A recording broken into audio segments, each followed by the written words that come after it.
இன்று இஸ்ரேல் காசாவில் நடத்திய தாக்குதல் ஒன்றில் அல் ஜசீராவைச் சேர்ந்த 5 ஊடகவியலாளர்கள் கொல்லப்பட்டிருக்கிறார்கள். இதுதான் இன்றைய முக்கியமான ஒரு செய்தி, முக்கியமான ஒரு சம்பவம். அதில் உயிரிழந்தவரில் மிக முக்கியமானவர் அனாஸ் அல் ஷரீப் எனப்படுகின்ற அல் ஜசீராவின் பத்திரிகையாளர். இந்த அல் ஜசீராவை பொறுத்தவரையில் இது இந்த காசா போர் நடந்த காலகட்டத்தில் ஒரு மிக பெரும் பணியை ஆற்றியிருக்கிறது. ஏனென்றால் காசாவின் உள்ளே வேறு எந்த ஒரு சர்வதேச பத்திரிகை நிறுவனமும் இஸ்ரேல் படைகளால் அனுமதிக்கப்படவில்லை. அதனால் அந்த காசாவின் உள்ளே நடக்கும் விடயங்கள் எதுவும் மக்களுக்கு வெளிப்படையாக தெரிவதற்கான வாய்ப்புகள் மிக மிக அரிதாக இருந்த காலத்தில் இந்த அல் ஜசீரா ஒன்றுதான் காசா போரின் மறுபக்கத்தை அப்படியே மக்களுக்கு எடுத்து காட்டியது. இதுவரை காலமும் இப்பொழுது கிட்டத்தட்ட கடந்த ஒரு 6 மாதங்கள் தவிர்த்து அதற்கு முன்னர் இந்த காசாவில் நடக்கின்ற இந்த பேரிழப்புகளை வெளிச்சம் போட்டு காட்டிய ஒரே ஒரு சர்வதேச ஊடகம் அல் ஜசீரா தான். அல் ஜசீராவானது கட்டார் அரசாங்கத்தின் அனுசரணையோடு நடத்தப்படுகின்ற ஒரு செய்தி நிறுவனம். பொதுவாக இந்த மேற்கத்தைய பத்திரிகை, அதாவது மேற்கத்தைய செய்தி நிறுவனங்கள் ஒரு பக்க சார்பான செய்திகளை இதுவரை காலமும் வெளியிட்டு வந்தன இந்த காசாவில் இந்த ஸ்டார்வேஷன் பிரச்சனை வரும் வரையில்.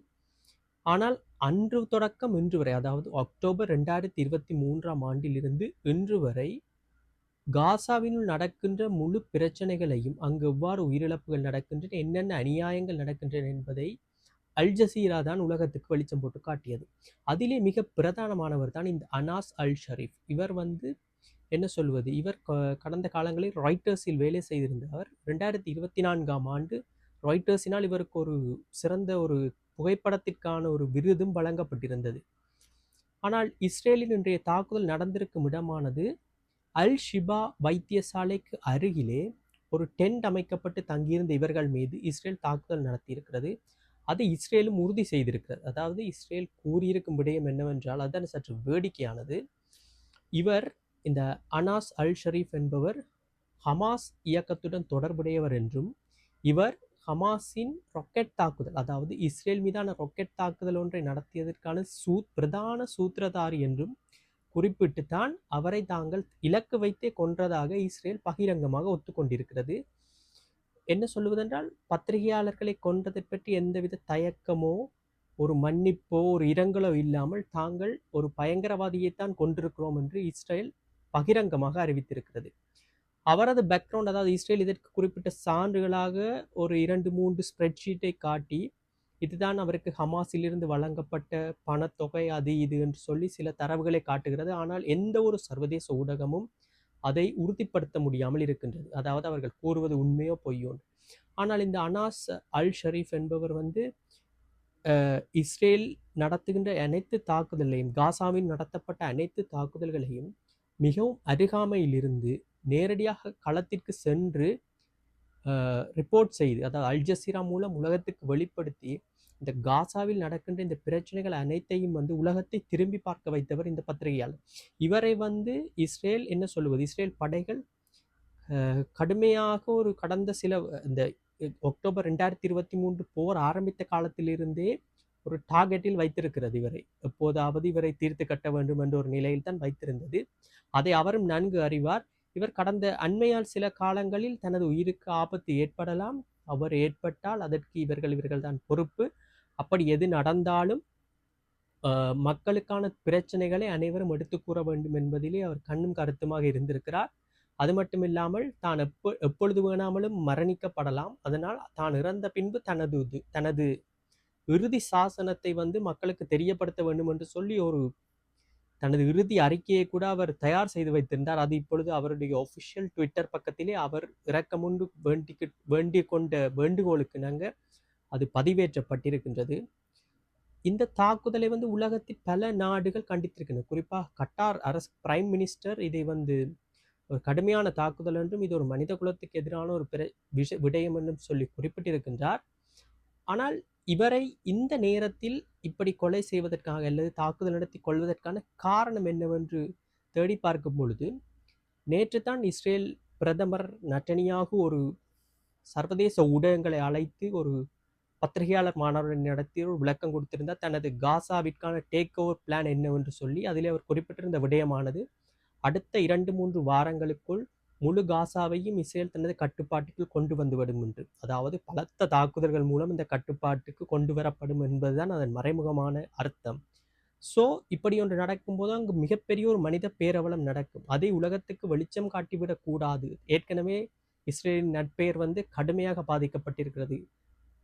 மக்களுக்கான உணவு வழங்கப்படுவதிலிருந்து, தேவையான மருந்துகள் வழங்கப்படுவதிலிருந்து அனைத்தையும் இஸ்ரேல் தடுத்து நிறுத்தி வந்திருந்த போதும் மருத்துவ உதவிகள், உணவு, உயிர்ப்பலி என்பவற்றில் இஸ்ரேலின் நட்பெயரானது கலங்கப்பட்டிருக்கிறது. அது இனிமேலும் இப்படி ஒரு பெரிய பிரச்சனைக்குள் தான் மாட்டிப்பட்டு விடக்கூடாது என்பதற்காக அங்கிருந்து இந்த உண்மையை வெளிப்படுத்துபவர்கள் யார் யார் என்பதை அறிந்து அவர்களை அங்கிருந்து இல்லாமல் செய்வதுதான் அவர்களுடைய நோக்கமாக இருக்க வேண்டும் என்று சர்வதேச ஊடகங்களில் கருத்து தெரிவிப்பவர்கள் தங்களுடைய கருத்துக்களை பதிவிட்டிருக்கிறார்கள். குறிப்பாக இன்னும் ஒரு 2 வாரத்திற்குள் காசா சிட்டியின் முழு கட்டுப்பாட்டையும் இஸ்ரேல் படைகள் எப்படியும் கொண்டு வந்து விடும் என்று, எந்த விலை கொடுத்து அட் எனி கோஸ்ட் அவங்கள் எடுத்து விடுவார்கள் என்றுதான் கருத்துக்கள் தெரிவிக்கப்படுகின்றன. அப்படி என்றால் அட் எனி கோஸ்ட் மீன் எவ்வளவு விதமான உயிரிழப்புகள் நடந்தாலும் அவர்கள் தங்களுடைய முயற்சியிலிருந்து பின்வாங்க மாட்டார்கள். எப்படியாவது இஸ்ரேல் படைகள் அந்த காசா சிட்டியை கைப்பற்றுவதில் மும்முரமாக இருக்கும் போலத்தான் தெரிகிறது.